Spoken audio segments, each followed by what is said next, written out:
How to add or remove full keyboard access in the control center on the iPhone 16 series. First, let's go back to the home screen by swiping up at the bottom of the screen. Then swipe down at the top to open up the control center. Next, tap on the Add button. Then we go down to the bottom and tap on the Add a Control. Now in here, scroll down and then tap on Full Keyboard Access.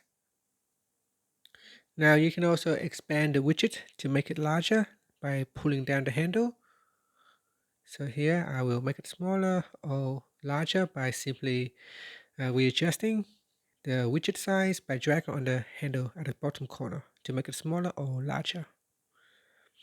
After that, you can swipe up to close the edit screen and then swipe up again to close the control center.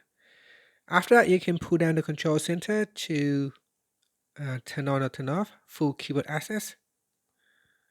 Now, if you want to remove the control, you can tap on the Add button to go into edit mode and then tap on the remove button to remove the full keyboard access from the control center. And that's it. Thank you for watching this video. Please like and subscribe to my channel for more videos.